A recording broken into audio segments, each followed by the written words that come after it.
Hai, what's up guys? Selamat datang ke Kisah Semasa TV. Terima kasih kepada yang sudah subscribe channel ini. Kepada yang belum, bolehlah subscribe untuk mengetahui kisah semasa. Assalamualaikum dan salam sejahtera buat penonton Kisah Semasa TV. UMNO tolak perlawanan Tun M sertai gerakan politik baru.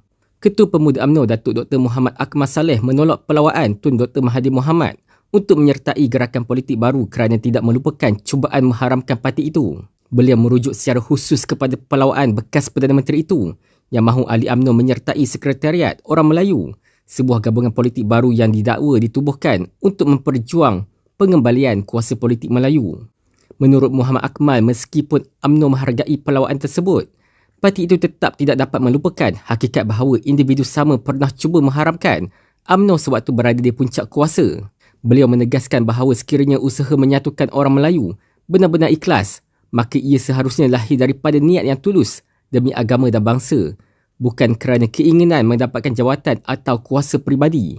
Tambah beliau lagi, kesungguhan untuk menyatu padukan bangsa Melayu perlu bersandarkan keikhlasan dan rasa cinta terhadap agama serta bangsa dan bukannya dipengaruhi oleh kepentingan politik individu.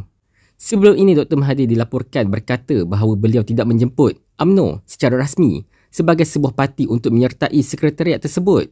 Sebaliknya mengalu-alukan penyertaan individu yang merupakan ahli UMNO. Sekretariat Orang Melayu itu menurut Dr. Mahathir diwujudkan untuk mengembalikan dominasi politik Melayu dalam kerajaan yang disifatkannya semakin lemah dan kehilangan pengaruh dalam lanskap politik semasa. Yang anda ada sebarang pendapat, boleh tinggalkan di ruangan komen guys.